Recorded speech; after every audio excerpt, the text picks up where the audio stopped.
Nós hoje encerramos o mês de agosto com esta série de mensagens, uma série de mensagens missões. É mês de agosto, a Igreja Presbiteriana do Brasil faz do mês de agosto um mês celebrativo, um memorial para missões. E nós louvamos a Deus por sermos alvo da missão. Um dia alguém chegou ao Brasil pregando o Evangelho e nós temos já 166 anos de história. Nós fazemos parte dessa história. Alvo da missão, a missão da graça de Deus de alcançar pecadores perdidos. Nós fazemos parte dessa história, daqueles que foram alcançados pelo Evangelho, alcançados pelo amor, pela graça de Deus. E a nossa leitura do texto sagrado é do livro de Gênesis. Nós leremos o capítulo 11, do primeiro versículo ao versículo 9 do texto sagrado. Gênesis capítulo 11, nós leremos o texto e pediremos a Deus graça para discernir o texto.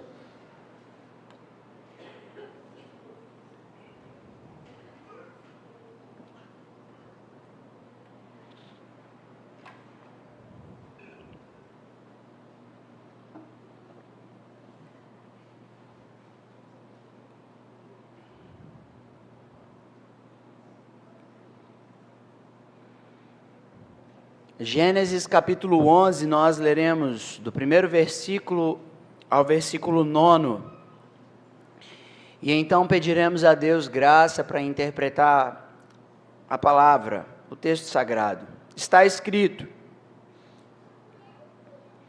ora, em toda a terra havia apenas uma linguagem e uma só maneira de falar. Sucedeu que, partindo eles do Oriente, deram com uma planície na terra de Sinear e habitaram ali. E disseram uns aos outros: vinde, façamos tijolos e queimamo-los bem. Os tijolos serviram-lhe de pedra e o betume de argamassa. Disseram: vinde, edifiquemos para nós uma cidade e uma terra cujo topo chegue até aos céus, e tornemos célebre o nosso nome, para que não sejamos espalhados por toda a terra. Então desceu o Senhor para ver a cidade e a torre que os filhos dos homens edificavam. E o Senhor disse: eis que o povo é um, e todos têm a mesma linguagem. Isto é apenas o começo. Agora não haverá restrição para tudo que intentam fazer. Vinde, desçamos e confundamos ali a sua linguagem, para que um não entenda a linguagem do outro. Destarte, o Senhor os dispersou dali pela superfície da terra, e cessaram de edificar a cidade. Chamou-se-lhe, por isso, o nome de Babel, porque ali confundiu o Senhor a linguagem de toda a terra, e dali o Senhor os dispersou por toda a superfície dela. Até aqui a nossa leitura. Eu te convido a ter um tempo de oração, do qual nós pediremos a Deus a graça para ouvir a voz dEle, para aprender com o texto sagrado dEle e responder positivamente ao que Ele nos ensina. Deus Pai, que o Senhor seja misericordioso conosco, que a presença do Senhor seja manifesta aqui nessa manhã de adoração, de culto e louvor ao Senhor. Que seja esse um tempo para ouvirmos a voz do Senhor profundamente, intimamente, enquanto cada um de nós se reúne como um só povo na Tua presença, para esperar de Ti orientação, para esperar de Ti direção, para que no poder do Teu Espírito e conduzidos pela Tua palavra, sejamos um só povo, na unidade do Espírito, no poder do Teu Espírito, sob direção da Tua palavra. Fala ao nosso coração, Senhor. Dirige-nos não como indivíduos, mas como um povo que ouve a Tua voz e que responde positivamente. Como um povo que pensa de acordo com a Tua palavra, que se submete igualmente pela Tua palavra. Pedimos ao Senhor que no poder da Tua presença os nossos joelhos se dobrem. E todos nós aqui, professando Jesus como Senhor e Salvador da nossa vida, nos submetamos à Tua voz, à Tua palavra. Eu te peço isso, Senhor meu Deus, em nome de Jesus. Amém. Está escrito aqui em Gênesis que existiu um momento em que a humanidade se propôs a fazer uma cidade, a construir, a edificar uma cidade. E dentro dessa cidade ter uma grande torre. Vamos pensar aqui, a gente conhece um pouco dessa história. Se tivesse dado certo, se o plano dessa turma tivesse dado certo, você não estaria empreendendo nisso? Se a construção e a edificação dessa cidade, nas planícies de Sinear, a capacidade de chegar aos céus, pela construção dessa torre, se esse empreendimento tivesse dado certo, você não estaria investindo tudo também para poder estar ali, para chegar aos céus? Essa expressão, se der certo, a gente faz igual, é o que hoje a gente experimenta, o pragmatismo. A gente vê igrejas dando certo, e aí a gente pensa, vamos fazer igual. Se apaga a luz, traz jovens, vamos fazer que esse negócio dá certo. Se pinta a parede de preto, dá certo, a gente pinta a parede de preto. Porque isso dá certo. Isso é o pragmatismo. Essa é a linguagem dos homens. A gente vê que dá certo, então a gente empreende. A gente se esforça para fazer igual, porque assim a gente chega no céu.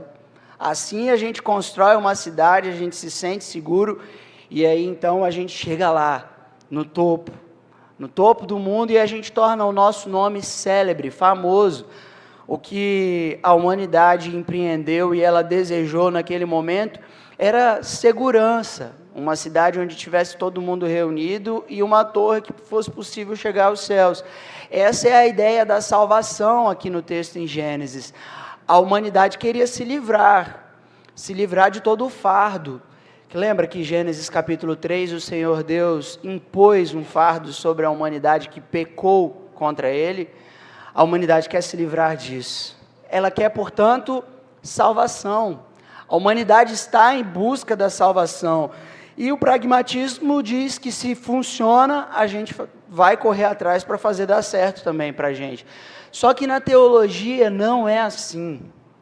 Na teologia, no que diz respeito à salvação, nada que o homem faz dá certo.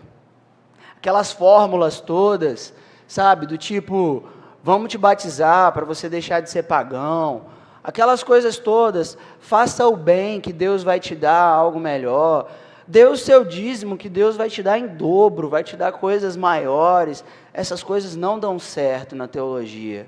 Essas coisas não são regra na teologia, e Deus ensina isso desde o princípio para a humanidade. Aqui a gente está em Gênesis capítulo 11, quando a gente vê um pouco desse empreendimento humano, desse esforço humano para fazer com que a sua busca tenha valor, a sua busca tenha peso de reconhecimento,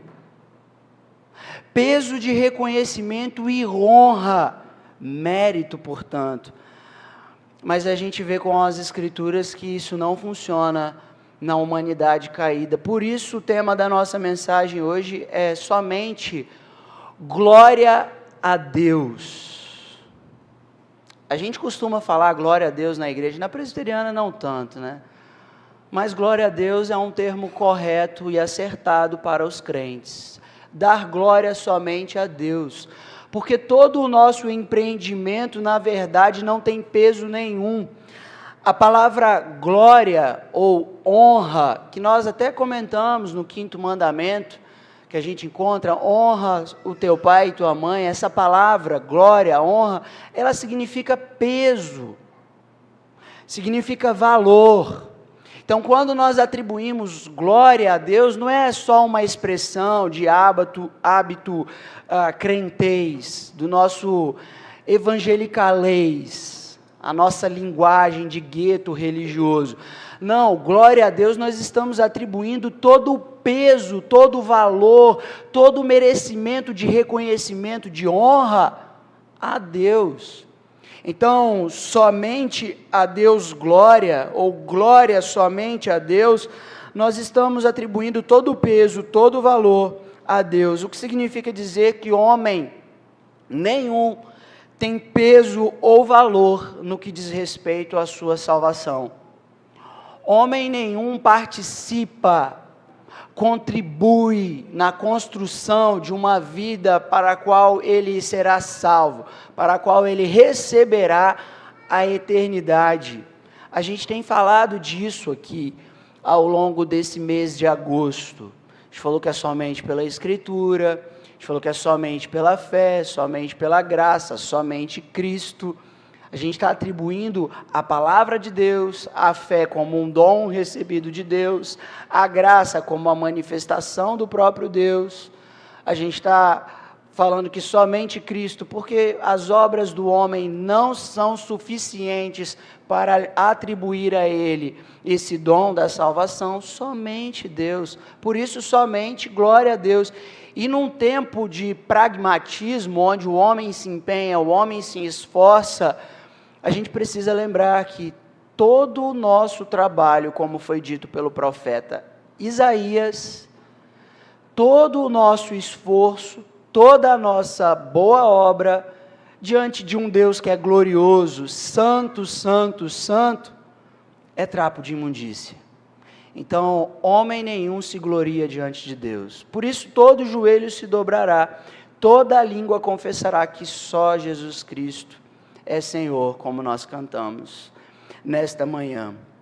Bem, o capítulo 10, o versículo 32 do livro de Gênesis, diz assim: são estas as famílias dos filhos de Noé, segundo as suas gerações, nas suas nações. E destes foram disseminadas as nações na terra. Depois de quê? Depois do dilúvio. Eu quero te lembrar uma coisa. Quem é que trouxe sobre a humanidade aquilo que a gente chama dilúvio é juízo? Quem é que trouxe sobre a humanidade o juízo nos tempos de Noé, nos dias de Noé? Foi Deus.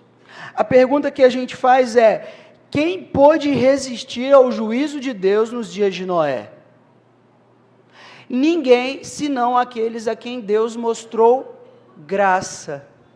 Gênesis capítulo 6, versículo 8. Achou, pois, Noé graça no Senhor. Deus mostrou graça a Noé. Glória a Deus. Porque Noé não tem glória. Porque Noé não tem peso. Noé encontrou a graça que Deus manifestou a ele. Homem nenhum pode resistir ao juízo de Deus. Assim foi, veio água e a humanidade se desfez. Porque Deus mostrou o seu juízo. Final do capítulo 10 está nos lembrando do juízo de Deus. E aí o capítulo 11 vai mostrar para a gente o homem se levantando, se reerguendo. Capítulo 11 vai mostrar para a gente o homem querendo construir um lugar seguro. A gente não quer uma terra que tem dilúvio. A gente não quer uma terra que Deus possa destruir. Então a gente precisa construir uma cidade segura, a gente precisa construir uma torre segura que a gente chegue ao céu. E aí acabe de uma vez por toda com esse drama da humanidade. Vinde, façamos para nós uma cidade, uma torre cujo topo chegue aos céus. A gente precisa de muito para isso. Daí o versículo 3 vai dizer que eles faziam tijolos, eles queimavam tijolos.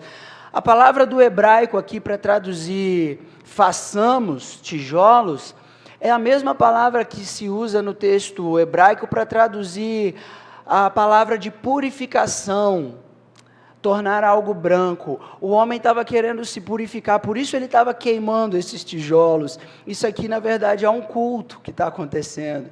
Isso aqui é uma adoração. É uma maneira do homem se purificar e chegar aos céus. O que a gente precisa lembrar é que homem nenhum vai chegar aos céus pelos seus próprios esforços, pelo seu próprio culto. É o que a gente tem falado nesse tempo nosso de estudo dos 10 mandamentos. Os 4 primeiros mandamentos mostram para a gente a forma do homem adorar a Deus. O homem não tem capacidade de chegar a Deus pela sua própria maneira de cultuar. Então, aqueles que dizem, não, mas eu sinto, mas eu cultuo do meu jeito, mas eu leio a Bíblia em casa, eu faço assim, eu faço assado. Você, pelos seus próprios meios, não pode alcançar a graça de Deus. Homem nenhum vai chegar ao céu pelos seus próprios meios, pelos seus próprios méritos. Façamos um jeito de chegar ao céu, vamos ler a Bíblia, vamos fazer as nossas orações, e aí a gente se julga capaz, por meio das nossas orações, pelos dízimos que a gente entrega, pelas ofertas que a gente entrega, pelos bons atos que a gente tem com as pessoas que estão na rua. Então tudo isso se torna para nós um motivo da gente se gloriar. Foi assim no tempo em que Jesus veio. Os judeus se gabavam de toda a sua obediência. Os fariseus construíam uma torre, construíam uma cidade, Jerusalém, um templo com o qual eles pudessem chegar aos céus por meio dos seus próprios sacrifícios. Então, como a gente vai ver no versículo 5, Deus desce encarnado para poder desfazer o templo dos fariseus, para poder desfazer toda autojustificação, autopromoção, autopiedade dos israelitas e dizer que somente pela graça o homem é salvo. Somente por meio de Cristo, somente Deus pode salvar. Só Deus pode salvar pecadores, não porque os pecadores dão sinal de fumaça para Deus queimando tijolos. Não porque pecadores dão sinais para Deus queimando os seus tijolos com boas ações, com dízimos, ofertas, com um tempo no domingo que a gente vem à igreja para fazer um culto a Deus. Não, Deus não olha para a gente por causa disso. Não é pelos nossos próprios méritos, não é pelo nosso próprio meio, mas por Deus mostrar graça. Por isso, glória somente a Deus. O homem não alcança a salvação por si. A gente vai ver aqui dentro desses versículos, tanto o empreendimento humano, quanto a ação de Deus. Os versículos 1 a 9 mostram isso para a gente. Os primeiros versículos de 1 a 4, a gente tem o empreendimento humano. O versículo 5, a partir de então, a gente passa a ver, Deus desce. Olha que coisa interessante. Enquanto o homem está se esforçando para subir, ele constrói uma torre, a torre ainda não o fez chegar ao topo, ainda não o fez chegar aos céus. Uma ironia do texto, Deus desce, mesmo com tanto esforço, mesmo com tanto empreendimento, mesmo com a altura daquela torre, ainda não era o céu. O que eu posso dizer é que todo o seu esforço, toda a sua educação, toda a sua intelectualidade, todas as suas boas obras, todo o seu dinheiro, toda a sua bondade, quando você acha que você chegou ao topo, Deus desce, você está muito longe de Deus ainda. Deus vai descer e vai mostrar graça a quem Ele quer.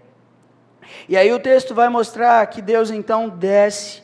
Desce para o quê, afinal? Desce para ver a cidade e a torre que os filhos dos homens edificavam. O que significa dizer que Deus novamente está observando a humanidade, como a gente vê em Gênesis, capítulo 3, quando Deus vem e inspeciona o trabalho de Adão e Eva.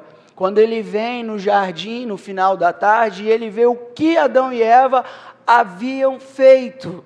Deus sempre vai ver o que a gente está fazendo. Assim como ele fez com Caim, quando Caim havia matado o seu irmão Abel, Deus vem, vê, conversa, ele inspeciona, tudo isso porque Deus é justo. Deus não vai julgar você com injustiça. Deus vai sondar o íntimo do seu coração. Deus vai ao mais profundo do seu coração. Deus busca ver o íntimo de cada um de nós. Deus não vai julgar assim simplesmente, vou fazer um juízo com a humanidade, vou julgar a humanidade e trazer sobre ela fogo dos céus. Não, Deus vai vir e vai ver todos os nossos atos. Deus vem e Ele sonda o seu coração, o íntimo do seu coração, e aí Ele vai te julgar com justiça. Se você pecou, você vai ser julgado pela justiça de Deus. Assim como a gente vê no capítulo 6, do livro de Gênesis, o versículo 5, Deus viu que a humanidade era mal, ou seja, tem provas de que a humanidade é má, tem provas de que a humanidade se corrompe, tem provas contra você dentro do seu coração. Deus tem provas contra você dentro do seu coração. O 10º mandamento ensina isso, no que diz respeito à cobiça. Deus ele não vai te julgar com injustiça. Ele vai no mais fundo do seu coração e Ele vê. Ele lança a luz e Ele tem o conhecimento, portanto. E aí o que a gente tem isso Deus desceu para ver a cidade que você está construindo e a torre que você está construindo. E aí então a gente vê Deus aplicando justiça sobre a humanidade. E aí o texto vai dizer: eis que o povo tem uma mesma linguagem. Versículo 7, aqui uma nova ironia do texto. Assim como a gente vê o versículo 4, a humanidade se juntando e falando, vamos fazer, vinde, façamos. A gente tem Deus falando, vinde, desçamos e confundamos ali a sua linguagem. Aqui é o empreendimento humano contra a ação de Deus. Quem pode resistir à ação de Deus? Quem é que pode construir e chegar lá sem que Deus antes o impeça? O homem faz planos, gente. O homem arquiteta, mas a resposta certa vem do Senhor. O homem busca, o homem se empenha, mas a resposta certa vem do Senhor.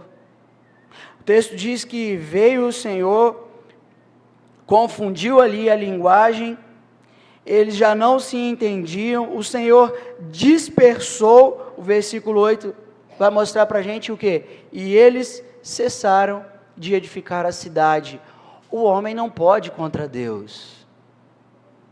A humanidade não tem capacidade de lutar contra Deus, de empreender e se colocar dentro dos planos de Deus, dentro da história de Deus. O homem é incapaz. Aqui é a nossa pequenez. E para uma geração pragmática como a nossa, que é acostumada ou é ensinada a correr atrás, corre atrás, faz a sua parte, faz isso, faz aquilo, e sabe aquela coisa, né? Deus ajuda quem cedo madruga, né? Vai, faz lá que Deus vai fazer por você. No que diz respeito à salvação, homem nenhum tem capacidade de chegar aos céus. Naquilo que você planeja, construir a sua casa, comprar um carro, correr atrás dessas coisas materiais, ok, corra, trabalhe, faça o que você quiser fazer, construa uma cidade, mas se você puser a sua segurança nisso, para você ser salvo, Deus vai destruir seus sonhos. Deus vai te deixar confuso. Você vai ver que quando você tiver todo o dinheiro e tudo aquilo que você correu atrás, ainda não é a sua salvação.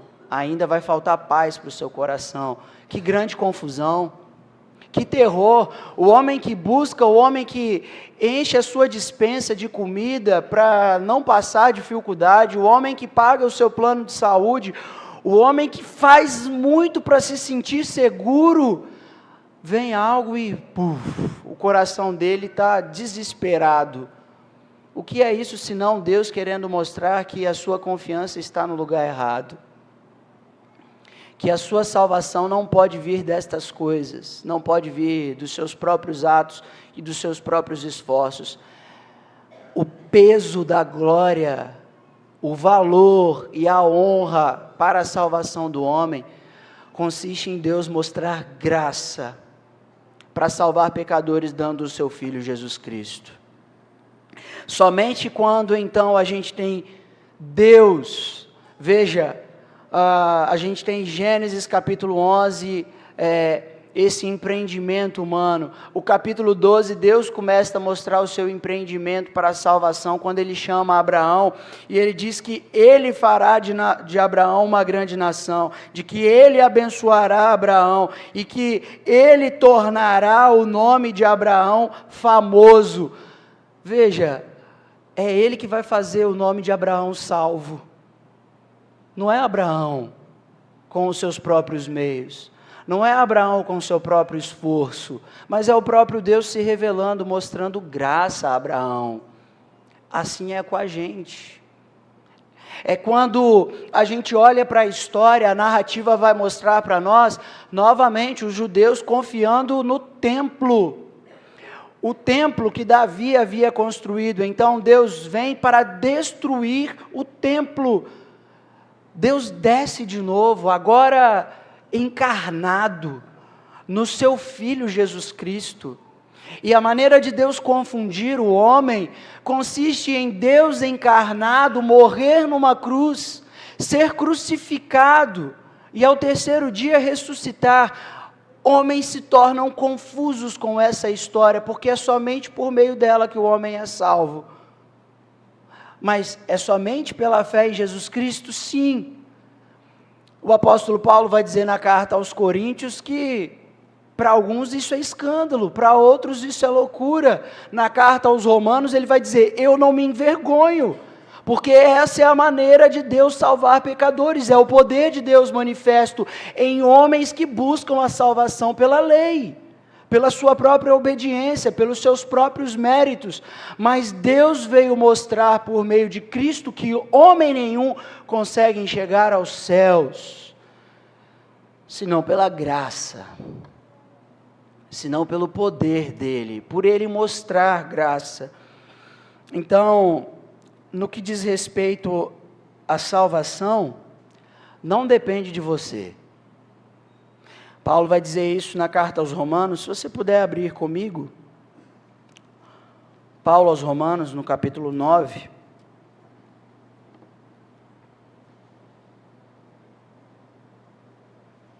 a ênfase é o versículo 16, mas eu quero ler com vocês a partir do versículo 6.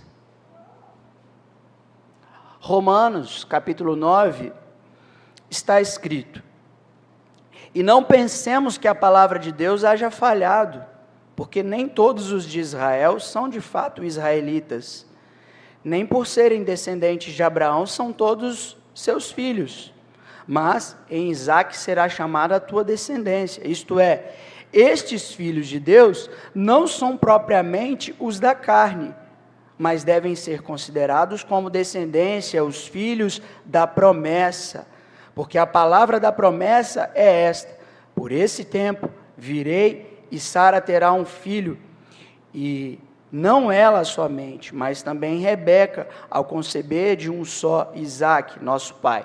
O que Paulo está dizendo aqui é que Sara e Rebeca não podiam ter filhos, tá? E aí, Deus vai fazer com que essas mulheres deem filhos. É obra de Deus, portanto. Não é pelos méritos de Abraão e Sara, não é pelo relacionamento de Abraão e Sara, mas por Deus dar a Sara, mesmo estéril e mesmo já sendo velha, o poder ter um filho. O que o apóstolo Paulo está ensinando é que é porque é Deus que quer que isso acontece, e não por causa do homem. E aí, ele continua, e ainda não eram os gêmeos nascidos, nem tinham praticado o bem ou o mal, para que o propósito de Deus quanto à eleição prevalecesse, não por obras, mas por aquele que chama, ou seja, não por obras. Mas é porque Deus quis chamar, porque Ele quis mostrar graça. Homem nenhum vai poder dizer, eu sou eleito porque eu faço isso, eu faço aquilo. O homem é eleito porque Deus o chamou, e tão somente por isso. Já fora dito a ela, o mais velho será servo do mais moço, como está escrito, amei Jacó, porém me aborreci de Esaú, antes do nascimento. É Deus quem escolhe, é Ele quem determina.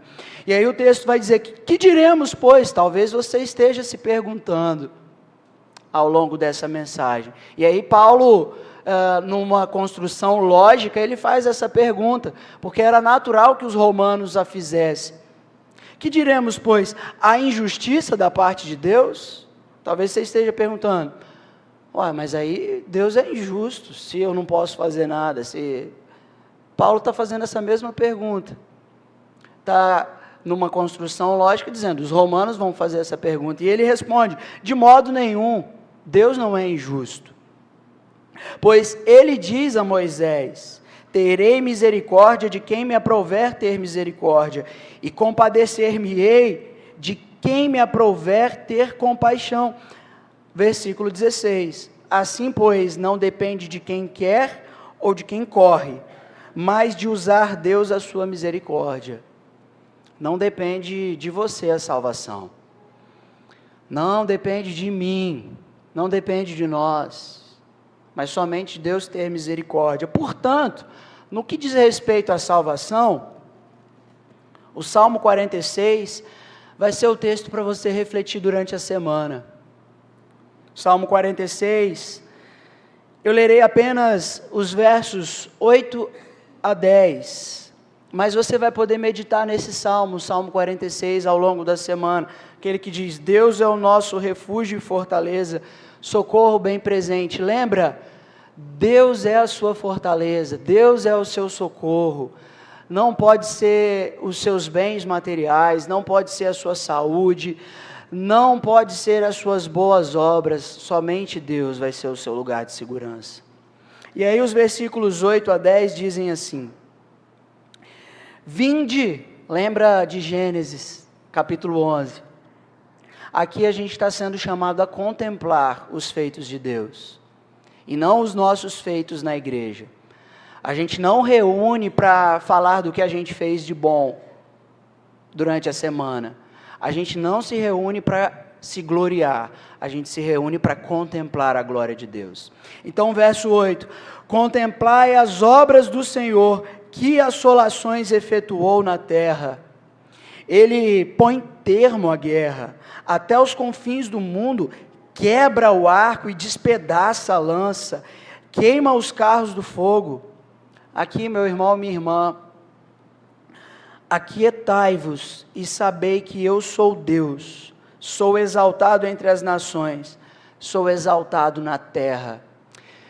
Parem de lutar, parem de construir uma cidade, uma torre que as faça chegar ao céu, que dê a você uma sensação de segurança.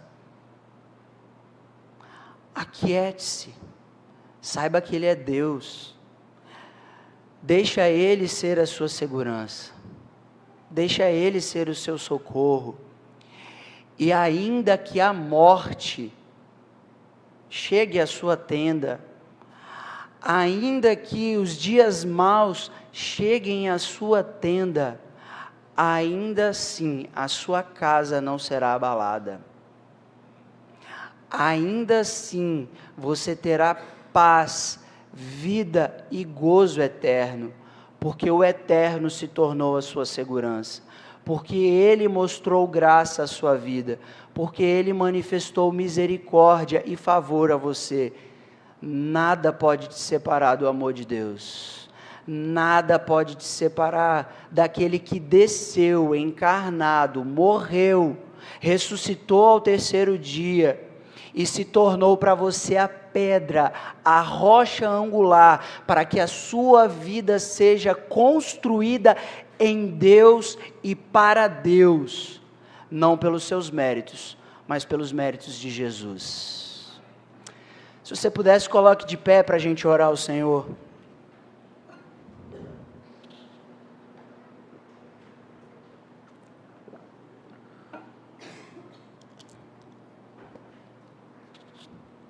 Somente glória a Deus. O peso, o valor, a honra de toda a obra de Jesus precisa tomar lugar no seu coração. O peso, o valor da obra de Jesus precisa ser acolhido pelo seu coração com fé, como verdade, e a verdade que te faz filho e filha de Deus. Então eu queria que você fizesse essa oração, entregando o seu coração para Jesus. Entregando o seu coração para Jesus com o peso da obra dele, confiando que o que ele fez naquela cruz é suficiente para te salvar, para te redimir, para te fazer chegar aos céus e ouvir Deus dizer: vinde benditos de meu Pai. De fazê-lo o Pai, fazer com que o Pai te chame para a presença dele como filho, como cordeiro. Queira acolher como verdade a obra de Jesus, sendo ela suficiente para a sua salvação, para a sua paz. E que assim seja destruído todo o altar, todo o trono, toda a torre, toda a cidade construída no seu coração, para te dar qualquer margem de segurança. Oremos ao Senhor. Glória ao teu nome, Senhor Deus, eternamente.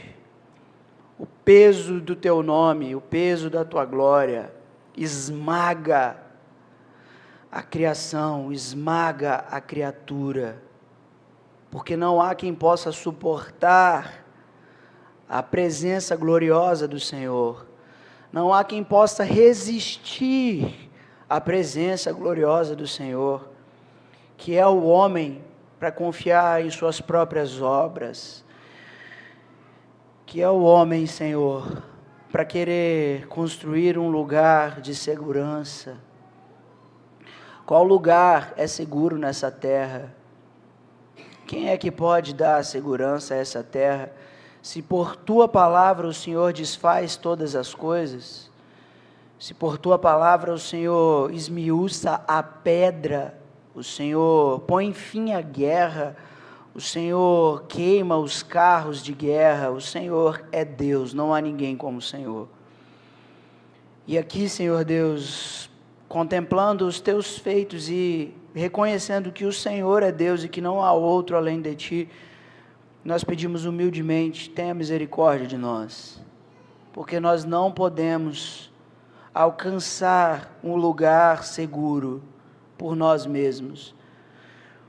Aqui, Senhor Deus, homens e mulheres, pecadores, querem entregar o coração a Jesus e pedir ao Senhor que qualquer altar que estejamos queimando, nos esforçando para fazer um lugar de segurança no nosso próprio coração, que essa palavra possa esmiuçar esse altar, esse trono, Senhor Deus, que a gente porventura venha buscando erguer em nosso coração.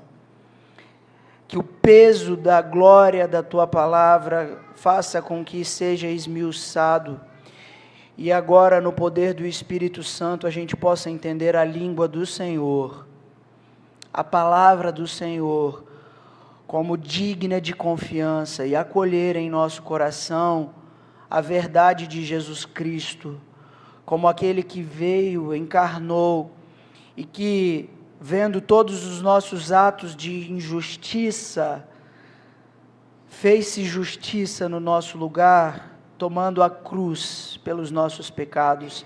Seja a mensagem de Jesus acolhida no nosso coração, Seja a obra de Jesus acolhida em nossas vidas e sejamos nós justificados por Tua graça.